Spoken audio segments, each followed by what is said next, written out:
आपको पता है कि इमोशनल इंटेलिजेंस आपकी पर्सनालिटी में डे फर्स्ट से है। हम में सपोज कीजिए कि हम में ये इमोशनल सेंस ना होती, देन व्हाट? आप दूसरे की फीलिंग को कब समझते हो? जब खुद फील करते हैं,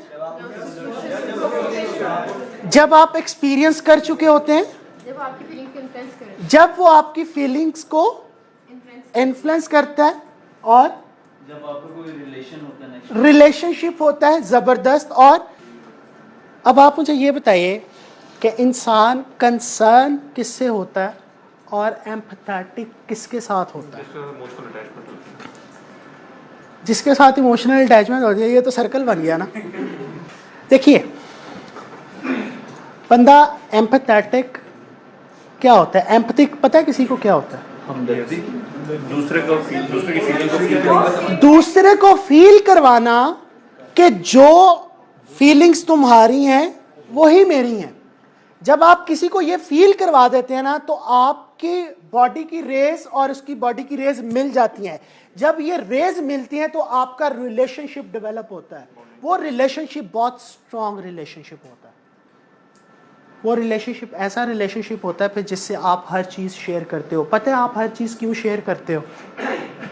क्योंकि आपको लगता है कि ये मेरी फीलिंग्स को अंडरस्टैंड कर रहा है, क्योंकि आपको लगता है कि ये मेरे दर्द को समझता है, आपको लगता है कि ये मेरी खुशी को ऐड ऑन कर सकता है, आपको लगता है कि ये मेरे गम को कम कर सकता है, क्योंकि आपकी उसके साथ एम्पैथी डेवलप हो चुकी होती है। Empathy is very simple. अपने इर्द गिर्द अपना दिमाग घुमाइए और देखिए कि जो आपके सबसे बेस्ट फ्रेंड हैं उनके साथ आपका रिलेशन क्या इस एम्पैथी की बेस पे बिल्ड है या नहीं है। कितने ऐसे लोग हैं आप सब में जिनके ऐसे फ्रेंड्स हैं? आप काउंट कर लीजिए आपके ऐसे दोस्त जिनसे आप अपनी ज़िंदगी की, अपनी पर्सनल, अपनी फैमिली की हर चीज़ शेयर कर सकते हो। एक और सवाल, उसके बाद इसको मैं कंक्लूड करूँगा। लास्ट टाइम आप खुल के कह मार के कब हंसे जिस फीलिंग ने आपको टाइम एंड स्पेस से आउट कर दिया, जिसमें आपको टाइम की पता ही नहीं चला और आप चंद सेकंड पहले बस परसों, ओके, सैटरडे 5 घंटे पहले 70% लोगों को याद नहीं आ रहा या वो हंसे नहीं है। ऐसे ही है ना? 70% लोगों को याद नहीं आ रहा या वो हंसे नहीं है। और सोचिए कि एवरेज आपकी जो लाइफ है इस रूम की वो अराउंड 30 to 35 होगी। एवरेज लाइफ ले लें। चले नीचे आ जाते हैं, मैं भी हूँ 28 25 से 30 एवरेज ले लें। आपको मिला लें, कुछ छोटे बच्चे भी होंगे, मिला के एवरेज कर लें तो 30 एज होगी एवरेज।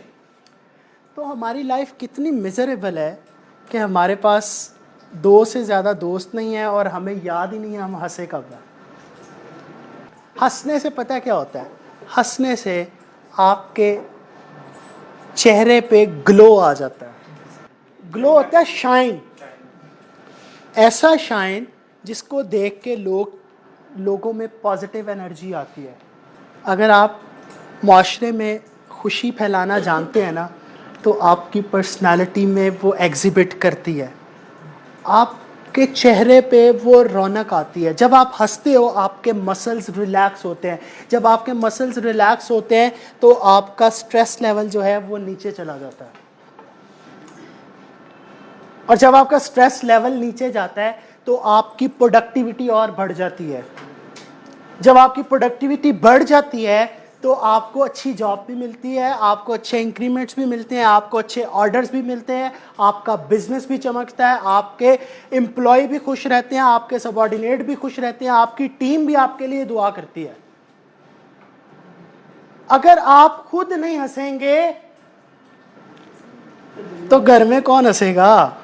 और हंसने का मतलब स्माइल नहीं होता, हंसने का मतलब है कि आप में वो फीलिंग्स ट्रिगर की हैं, हंसने का मतलब है कि आप में आपके रिसेप्टर्स ने रिस्पॉन्स किया है किसी फीलिंग्स को, आपके रिसेप्टर्स ने, आपके माइंड ने उसको रिस्पॉन्स किया है जो आपके एक्सटर्नल एनवायरनमेंट से हिट किया है, वो एक्सटर्नल एनवायरनमेंट को एंजॉय करना सीखी है। और खुशी क्या है? खुशी एक ऐसी फीलिंग है जिसको महसूस करके आपको मज़ा आता है, आपके रोशन ख्यालात होते हैं, आपकी फीलिंग्स ट्रिगर होती हैं टुवर्ड्स पॉजिटिव थिंग्स। जब आप ये फील नहीं करोगे तो आप एक गुमसुम इंसान होते हो, आप एक ऐसे शख्स होते हो जिसका कोई सहारा नहीं होता, वो आइसोलेट होता है, वो इंट्रोवर्ट होता है, उसको कोई चीज़ फैसिनेट नहीं करती। अभी तक मैं क्या कर रहा था? अभी तक मैं आपको रियलाइज़ करवाने की कोशिश कर रहा था कि आप एक दूसरे के इमोशंस को रिकग्नाइज किस तरह कर सकते हो। ये इमोशनल इंटेलिजेंस की पहली स्टेज होती है सेल्फ रियलाइजेशन की, जिसमें आप लोगों के इमोशंस को रिकग्नाइज करना सीखते हो। अगर आपको इमोशंस का पता नहीं होगा तो आप इमोशंस को रिकग्नाइज नहीं कर सकते। इमोशनल इंटेलिजेंस क्यों ज़रूरी है? इमोशनल इंटेलिजेंस इसलिए ज़रूरी है कि विदाउट इमोशनल इंटेलिजेंस आप लाइफ में सक्सेसफुल नहीं हो सकते। अमेरिकन रिसर्च है, मोर देन 900 पर्सन्स पे वो बेस्ड करती है, जो कहती है कि 20% जो है वो आईक्यू मैटर करता है आपकी लाइफ में, और 80% आपकी EQ, your emotions. Thank you very much for denying, I am not, that is not my opinion. ये रिसर्च है अमेरिकन बेस्ड, 900,000 बंदे की रिसर्च है जो कि जर्नलाइज हो जाती है। रिसर्च अगर आपका थोड़ा सा एक्सपोजर हो कि रिसर्च कैसे कंडक्ट की जाती है, अब मैं आपको बताता हूँ कैसे। IQ क्या होता है? IQ होता है कि आपकी पढ़ाई लिखाई, आपका मेमोराइजेशन, वो सारी चीज़ें। और EQ क्या होता है? आप किस तरह से अपनी उस पढ़ाई को इम्प्लीमेंट करते हो इन प्रैक्टिकल फील्ड। मैंने सेशन में आपसे एक एग्जाम्पल शेयर की थी कि आपके जितने भी मैट्रिक इंटर के टॉपर होते हैं वो कहाँ पे स्टैंड करते हैं फ्यूचर में। वो IQ में 20% होते हैं, 80% उनका ज़ीरो होता है। और जो लोग उस 20% में अगर 10 पे भी खड़े होंगे ना और उनका EQ 70 पे होगा, वो लाइफ में मिरेकल्स क्रिएट करते हैं, वो लाइफ में मिरेकल्स क्रिएट करते हैं, वो नई चीज़ें ईजाद करते हैं, वो साइंटिस्ट बनते हैं, वो अब्दुल कलाम खान बनते हैं, वो डॉक्टर अब्दुल कदीर बनते हैं, वो नेल्सन मंडेला बनते हैं। ये टॉपर नहीं थे लीडर्स, उनका ये काम करता था, ये काम नहीं करता था। आंखें, कान, जुबान, उनका ये भी काम करता था। That is black box. इसको चलाना बड़ा ज़रूरी है। ज़्यादातर हमें हमारा दिमाग चलाता है, और वो इमोशनली इंटेलिजेंट लोग होते हैं जो अपने दिमाग को कंट्रोल करते हैं। अच्छा, ये मेडिटेशन की साइंस का किसी को पता है? एक सांस कैसे आपका दिमाग कंट्रोल कर सकता है? मैं आपको बताता हूँ कैसे होता है, कि सांस किस तरह से आपके माइंड को ट्रिगर करता है। देखिए, आपके माइंड को कुछ मिलेगा तो वो जो आपके न्यूरॉन्स हैं वो एक्टिव होंगे ना, सांस के थ्रू तो नहीं होंगे। डेली हम हर वक्त सांस ले रहे हैं तो हमारे न्यूरॉन फिर बैठ क्यों जाते हैं? जब आप मेडिटेशन करते हो तो आप एक किसी स्पेसिफिक तरीके से सांस लेते हो, ठीक है? अब जिन लोगों ने नहीं की ना, जब आप सांस लेते हो ना तो सांस को इस तरह से लेते हैं कि आपकी जो कैविटी है ना सांस वाली, उसकी बैक पे आपकी जो हवा है वो टच हो। वो नाली को जब आपकी सांस टच करती है तो वो सिग्नल्स आपके दिमाग पे जाते हैं, तब आपका वो जो माइंड है वो न्यूरॉन्स एक्टिव होते हैं। जब वो न्यूरॉन्स एक्टिव होते हैं तो आपका पीसफुल स्टेट आना शुरू हो जाता है। जब वो पीसफुल स्टेट आता है तो you feel comfortable, you feel at the zero level, जहाँ पे आपको कोई सोच नहीं आती, कोई आप फोकस होते जाते हो, अपनी सोच के दायराकार को श्रिंक करते जाते हो। जैसे जैसे आपकी सोच का दायराकार श्रिंक होता जाता है आप फोकस्ड होते जाते हो और एंड पे आप जो चाहते हो आपको वो अचीव कर लेते हो। मेडिटेशन की बहुत एडवांस स्टेजेस भी हैं, उनमें से एक स्टेज ये भी है कि आप अपनी बॉडी से निकल के बाहर आ जाते हो। शायद कुछ लोग बिलीव करें या ना करें। मैंने यहाँ पे एक जुमला लिखा है, इमोशनल इंटेलिजेंस अ की टू सक्सेस।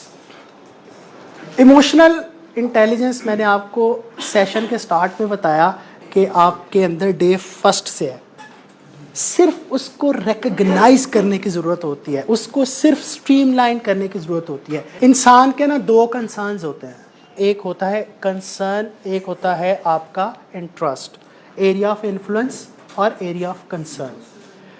मैं काम करता हूँ, मैं अपनी पर्सनल बात करता हूँ, मैं ऑलवेज अपने एरिया ऑफ इन्फ्लुएंस पे बात करता हूँ, जिसको मैं ठीक कर सकता हूँ, जिसको मैं फोकस कर सकता हूँ, जिसको मैं इजीली हैंडल कर सकता हूँ, मैं उस पर फोकस करूँगा। That is my area of concern.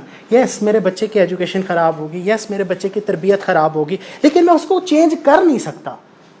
अगर मैं चाहूँ कि मैं 10 बंदे साथ में ला लूँ तो मुझे अपने आप को पहले ठीक करना होगा, तो 10 बंदे मेरे साथ मिलेंगे, अदरवाइज नहीं मिलेंगे। तो मैं बात करता हूँ अपनी सेल्फ की, सेल्फ ग्रूमिंग की, सेल्फ इन्फ्लुएंस की। अगर मैं ये बढ़ाऊँगा तो मेरा एरिया ऑफ कंसर्न श्रिंक होता जाएगा, मैं तरक्की करूँगा, मैं डिसीजन मेकिंग पे जाऊँगा, तो मैं इन चीज़ों को चेंज कर सकता हूँ। यही इमोशनल इंटेलिजेंस है।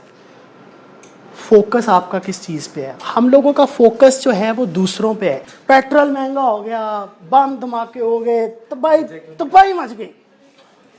आप मुझे बताइए कितने लोगों ने टमाटर महंगे होने की वजह से हांडी पकाना छोड़ दी या घर में खाना खाना छोड़ दिया? तो इसकी वजह से, इसकी महंगाई की वजह से या इसकी वजह से, बताइए कितने लोगों ने? फ्यूल जो है आपका सपोज कीजिए 50 रुपए से 70 रुपए चला गया, कितने लोगों ने अपनी ट्रैवलिंग कम कर दी? पहले वो सपोज कीजिए 20 किलोमीटर गाड़ी चलाते थे, अब वो 10 किलोमीटर चलाते हैं या चलाते ही नहीं है। कितने लोग हैं? कितने लोग हैं? नहीं है ना। तो इसका मतलब है वो आपको इफेक्ट नहीं कर रहे। आपका कंसर्न जरूर है, आपका प्रॉब्लम जरूर है, लेकिन वो आपको इफेक्ट नहीं कर रहे, तो आप अपने आप को तकलीफ क्यों दे रहे हो? यही इमोशंस है भाई। आप अपने आप को तकलीफ क्यों दे रहे हो उस काम की जिस काम से आपका कोई ताल्लुक ही नहीं है? ये सिर्फ बात ऐसी ही है कि आप अपने आप को तकलीफ देना चाहते हो कि आपने 10 किलो का वेट अपने गले में डाला है, टमाटर महंगे हैं, सब्जी महंगी है, पेट्रोल महंगा है, और वो 10 किलो का वजन आपने अपने गले में डाला है और फिर रहे हैं। उसकी तकलीफ आपके अलावा किसी को नहीं है और किसी को पता भी नहीं। और अगर हम फोकस करना शुरू कर दें अपने आप पे, अपने इंटरेस्ट पे, अगर टमाटर महंगे हो गए हैं तो क्यों ना मैं अपनी अर्निंग को ज़्यादा करूं, कुछ ऐसा काम करूं। इमोशनल इंटेलिजेंस यही है कि आपने अपने इमोशंस के साथ प्ले करना है और अपॉर्चुनिटी को तलाश करके उस इमोशंस को उस पे लगा के आगे निकलना है, फिर आप सक्सेसफुल होगे।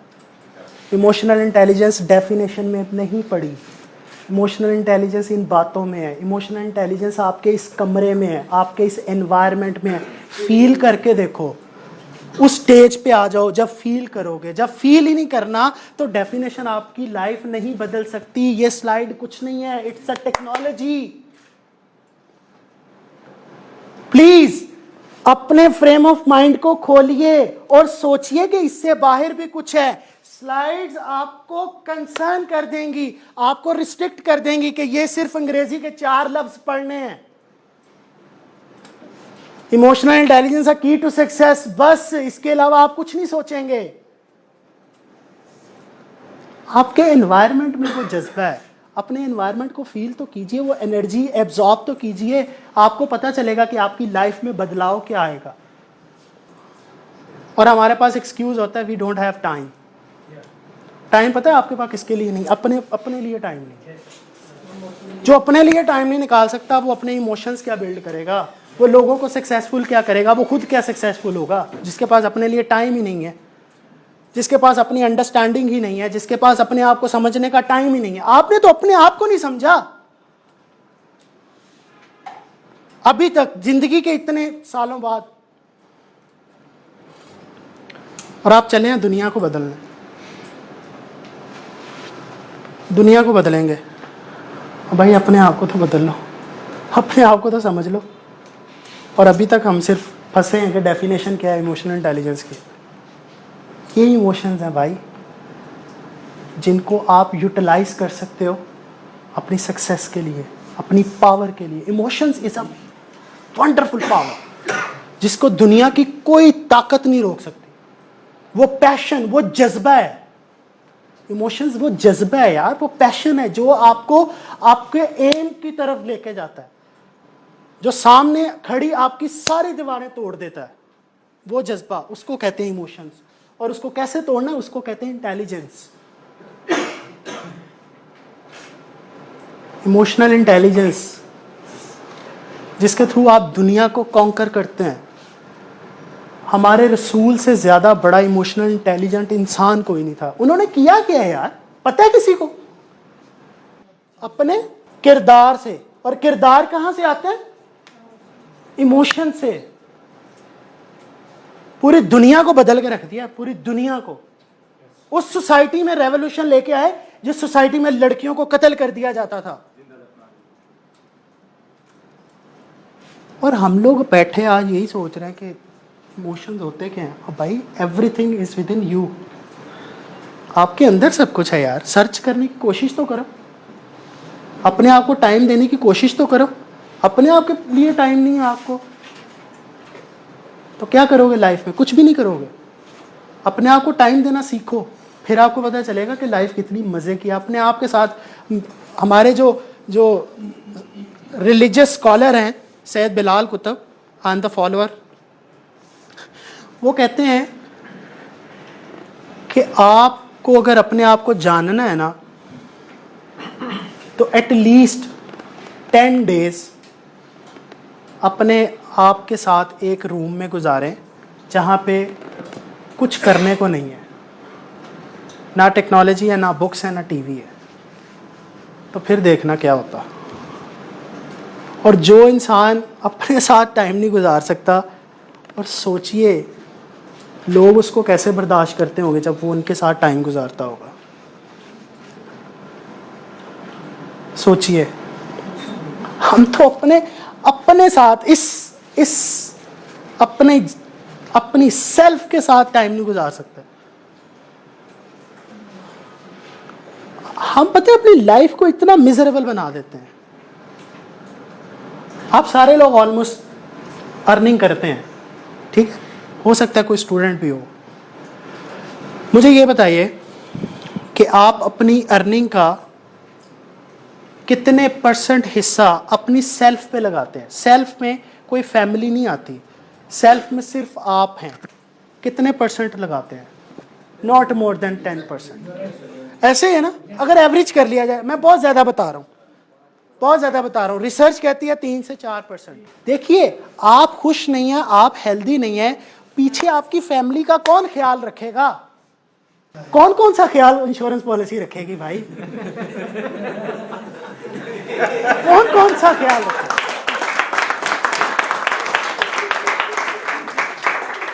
अपनी जात पे, उस जात में जो कुछ आता है ना, उस पे खर्च करना सीखो, उस पे खर्च करना सीखो।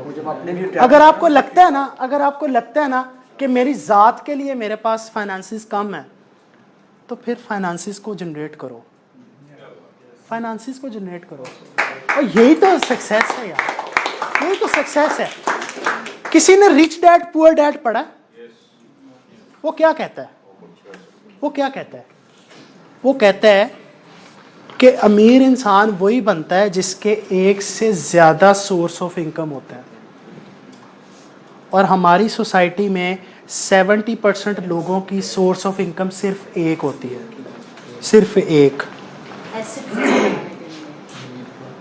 सोर्स ऑफ इनकम सिर्फ एक होती है, और वो सोर्स ऑफ इनकम खत्म, आपका स्ट्रेस ऊपर, स्ट्रेस ऊपर, बीमारी, टेंशन, लड़ाई झगड़ा, सब कुछ, और वो सोर्सेस और नीचे। तो फिर आप कॉम्प्रोमाइज करते हो, फिर इंश्योरेंस आती है, इंश्योरेंस वाले भी आते हैं, ठीक है।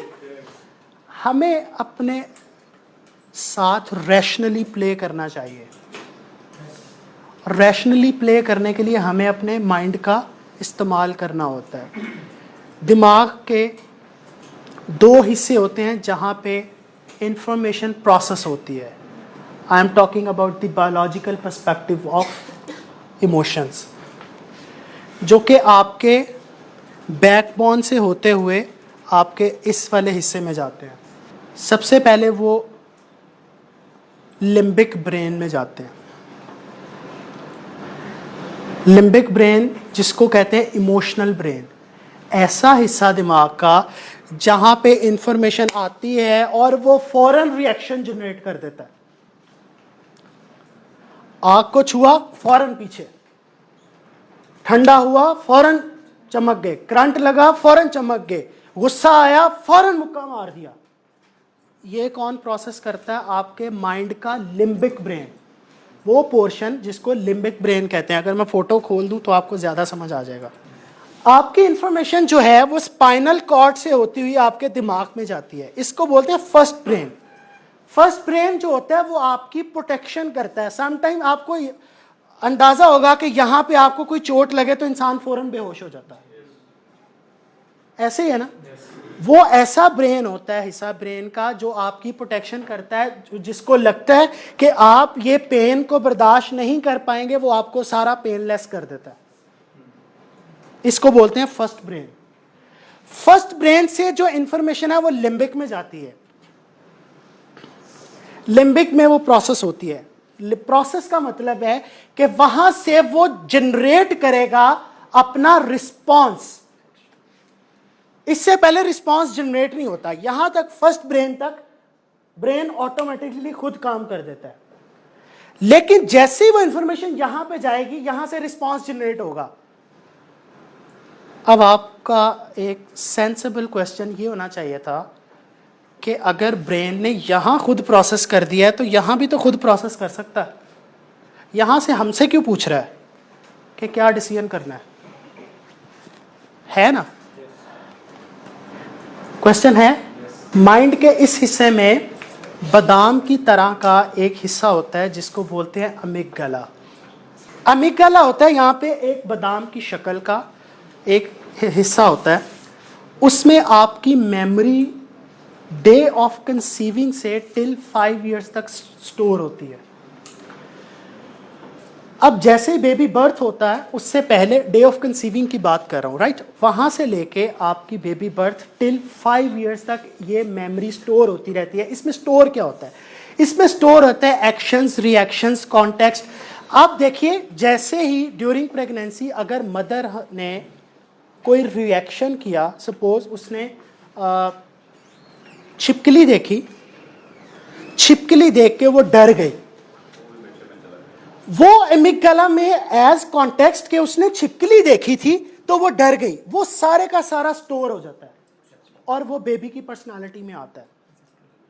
फिर जब आपका बेबी है वो इसको प्रोसेस कर लेता है। जैसे ही वो छिपकली या जो जो मदर ने किया होता है, जो जो उस कॉन्टेक्स्ट में वो उसके रिएक्शंस, जब वो लड़ी होगी, जब वो खुश होगी, जब उसने टीवी देखा होगा, जब उसने तिलावत सुनी होगी, जब उसने नात सुनी होगी, वो सारे का सारा बेबी की मेमोरी में स्टोर होता है। वो एक चिप होती है जो हमारी मेमोरी कहलाती है, जिसको अमिगडाला बोलते हैं। उसमें स्टोर होती है इंफॉर्मेशन।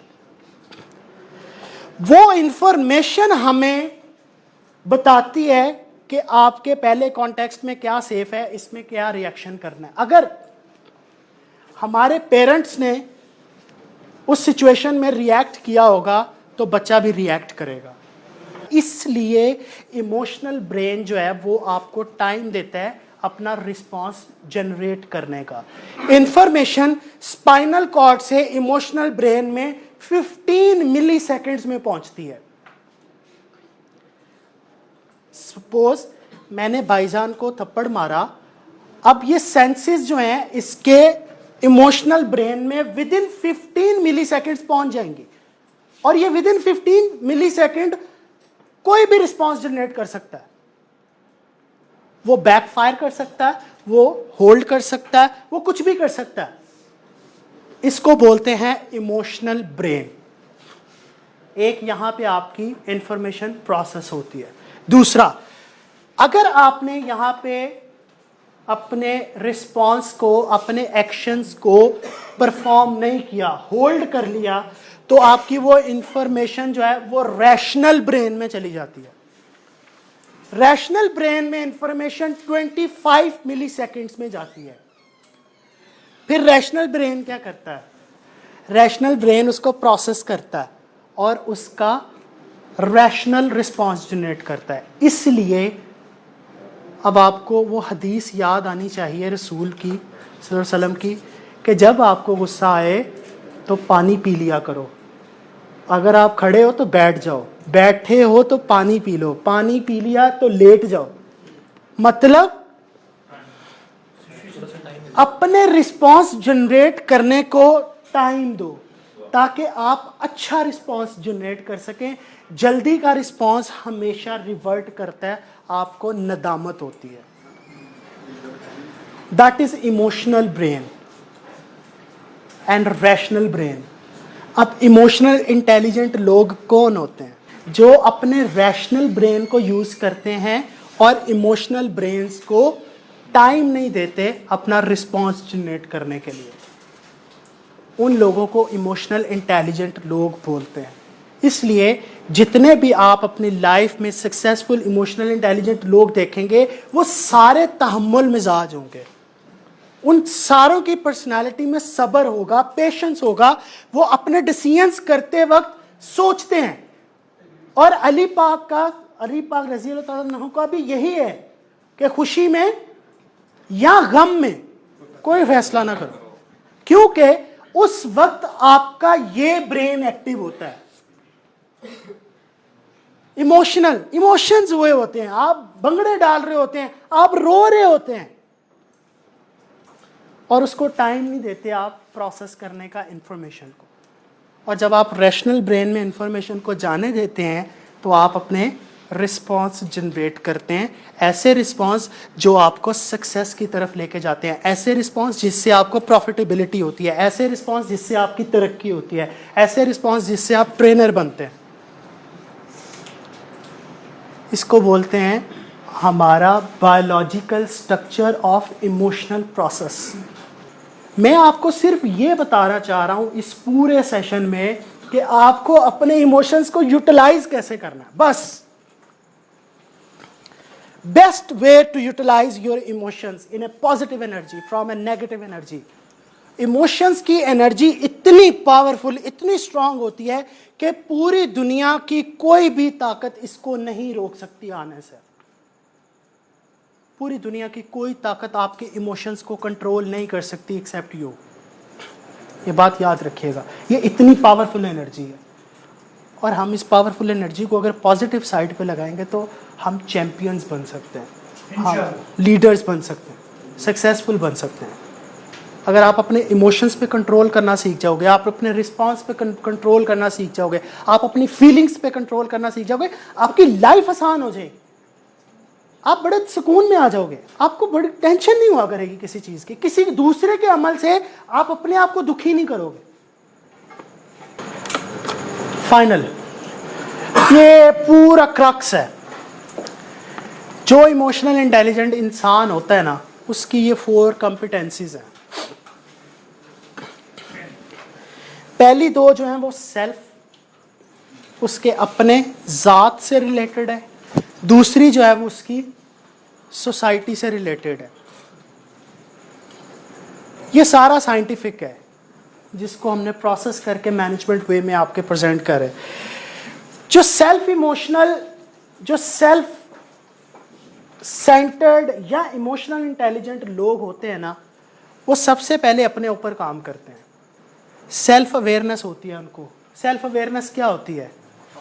अपनी पहचान, अपनी कैपेबिलिटीज, अपनी स्ट्रेंथ्स, वीकनेस, अपने आप का पता होता है उनको। एक्यूरेट असेसमेंट, वो अपनी सही स्ट्रेंथ्स, सही वीकनेसेस को जानने की सलाहियत रखते हैं। वो सेल्फ डिस्कवर कर चुके होते हैं, उनको अपना आप पहचानना आता है। वो होते हैं सेल्फ मैनेज्ड लोग, जिनको अपनी सेल्फ अवेयरनेस होती है। फिर आता है सोशल अवेयरनेस। अब मुझे पता होना चाहिए कि मैंने दूसरों के इमोशंस के साथ किस तरह से ट्रीट करना है। मुझे पता होना चाहिए कि मैंने एम्पैथिक कैसे होना है। मुझे पता होना चाहिए कि मैं जहाँ पे काम करता हूँ, मैं जहाँ पे रहता हूँ, मेरी सोसाइटी में, मुझे उसकी अवेयरनेस होनी चाहिए।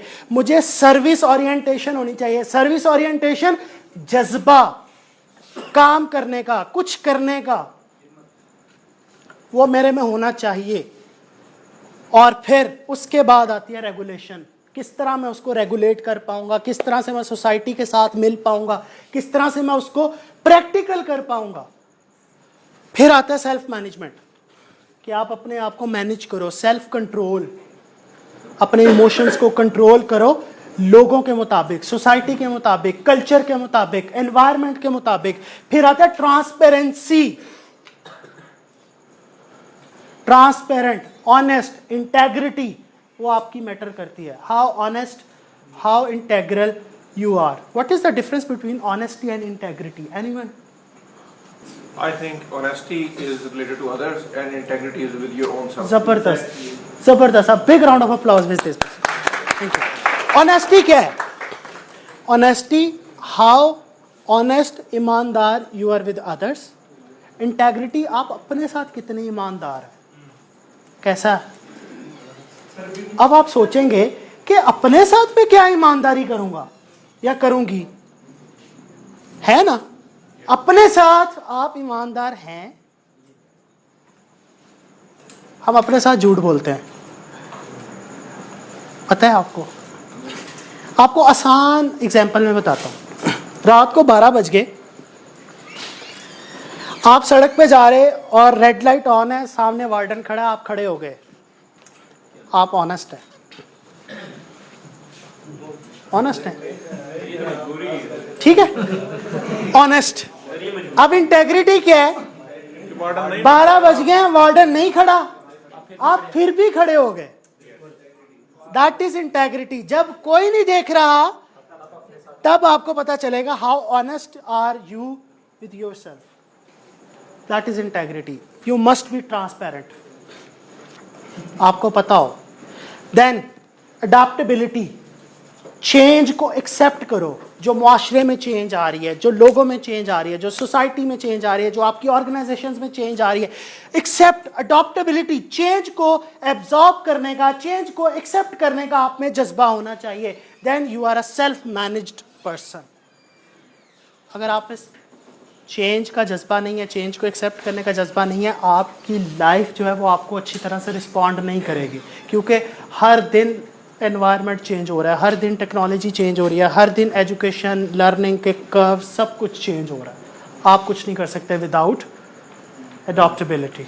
अचीवमेंट ओरिएंटेशन, उसमें कुछ कर जाने का जज्बा हो, उसमें अचीव करने का, उसमें सक्सेस को हासिल करने का जज्बा होना चाहिए। इनिशिएटिव, जो इमोशनल इंटेलिजेंट लोग होते हैं ना, वो इनिशिएटिव लेना जानते हैं, वो प्रोएक्टिव होते हैं, वो आगे बढ़ना चाहते हैं। वो कहते हैं कि अगर किसी ने नहीं किया, लेट्स डू, मैं करता हूं, मैं सबसे पहले बाहर निकलूंगा। वो इनिशिएटिव, मैं उस कुएं से बाहर जाऊंगा, मुझे उस कुएं से रोशनी नजर आ रही है, मुझे उस कुएं से ठंडी हवा नजर आ रही है, मैं जाऊंगा। उसमें जज्बा होता है बाहर निकलने का, वो इनिशिएटिव। वो ऑप्टिमिस्ट होते हैं, हर चीज में अच्छाई तलाश करते हैं। उनको इस कमरे में गर्मी नहीं लगती, उनको खुशबू आती है, मजा आता है, एनवायरनमेंट को वो इंजॉय करते हैं, वो बातों को इंजॉय करते हैं, वो लोगों को इंजॉय करते हैं, वो अच्छाई तलाश करते हैं हर चीज में।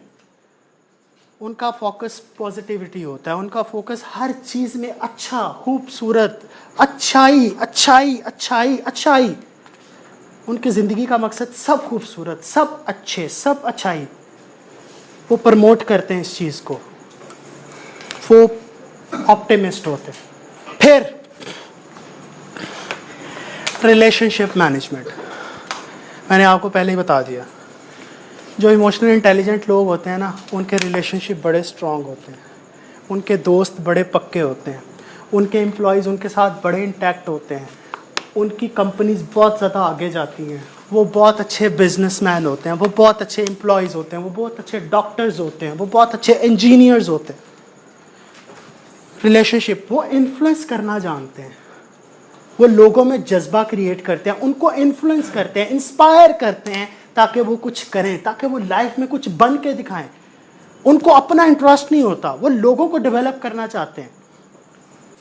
हमारे मुआशरे की ओरिएंटेशन ये है, दिन भर लड़ाई, दिन भर नेगेटिविटी, कूड़ा भर दिया हमारे दिमागों में। मीडिया, अखबार, कॉलेजेस, टीचर सब शामिल है उसमें, मैं भी। वेरी सिंपल, सब कुछ नेगेटिविटी, तबाही हो गई, यार किसी ने बताया आज तक कि हुंजा कितना खूबसूरत है? किसी ने बताया आज तक कि कश्मीर की वादियों से इतनी खुशबू आती है? किसी ने बताया कि नरान कगान के पहाड़ तो खूबसूरत सोना फेंकते हैं? भाई अच्छाई तलाश करो यार मुआशरे में, अपने इर्द गिर्द देखो तो सही, कितनी खूबसूरती है, कितनी हरियाली है, कितनी रंगीनी है। आपको तो अपने बच्चे भी बुरे लगना शुरू हो जाते हैं, इतने नेगेटिव हो चुके होते हैं। डेवलपिंग अदर्स, वो इंस्पायरेशनल लीडरशिप होती है हमें, वो लोगों को इंस्पायर करते हैं, वो लोगों को मोटिवेट करते हैं, वो लोगों को ट्रिगर करते हैं ताकि लोग अपनी लाइफ में सक्सेस अचीव कर सके, ताकि लोग अपनी लाइफ में कुछ कर सके, कुछ हासिल कर सके। वो इंस्पायरिंग होते हैं, वो लीडरशिप पोजीशन पे होते हैं जो लोग इमोशनल इंटेलिजेंट होते हैं। चेंज कैटलिस्ट, चेंज लेके आते हैं। कॉन्फ्लिक्ट मैनेजमेंट, लड़ाई झगड़े में वो मैनेज करते हैं, वो कॉन्फ्लिक्ट हैंडलर होते हैं, वो लड़ाई झगड़े बिहेवियर्स को वो मोल्ड करते हैं, वो लोगों से सुलह का, वो लोगों से रिकन्सिलिएशन का सलूक करते हैं। उसके बाद टीम वर्क एंड कोलैबोरेशन, वो मिल के चाहते हैं, वो मिल के खेलना चाहते हैं, वो मिल के अपनी अचीवमेंट करते हैं, वो मिल के लोगों को साथ मिला के अपनी सक्सेस की तरफ जाते हैं। ऐसे लोगों को इमोशनल इंटेलिजेंट लोग बोलते हैं, जिनमें ये कैपेबिलिटीज होती है। और आज अगर आपको ये समझ आ गया तो यकीन करें आपकी लाइफ बदल जाएगी। ऐसे लोग बनिए, ऐसे मुहज्जब शहरी बनिए कि आपसे लोगों को खुशबू मिले, आपसे लोगों को रिस्पेक्ट मिले, आपसे लोगों को तस्कीन मिले। लोग आपके पास अपनी प्रॉब्लम्स का सलूशंस ढूंढने आए, ना कि आप प्रॉब्लम क्रिएटर बने। आप हर लोग अपनी अपनी जगह पे अगर प्रॉब्लम का सलूशन प्रोवाइडर बनते हैं तो आप इमोशनली इंटेलिजेंट हैं, आप लीडर हैं, आप हीरो हैं, चैंपियंस हैं। और अगर आप अपनी अपनी जगह पे प्रॉब्लम क्रिएटर हैं, ये सेशन क्या, इस तरह के हजारों सेशन आपकी लाइफ नहीं बदल सकते। और आप यहाँ पे बदलने आए हैं अपनी लाइफ को, आप अपनी लाइफ को बदलने आए हैं। कल को जब आप सक्सेसफुल एक इंसान बन जाएंगे ना, तो एक बात याद रखिएगा, बहुत से ऐसे लोग होंगे जो मेरी तरह के ग्रास रूट लेवल के होंगे, जिनको आप लोगों की अवेयरनेस चाहिए, जिनको आप लोगों की सपोर्ट चाहिए होगी। उनको सपोर्ट ज़रूर कीजिएगा, हमेशा उनको अपने पास बैठाइएगा, खाना खिलाइएगा और उनको अच्छी बात बताइएगा ताकि वो अपनी ज़िंदगी में ना सक्सेसफुल होकर यहाँ पे खड़े हो जाए। इंशाल्लाह ज़रूर कीजिए।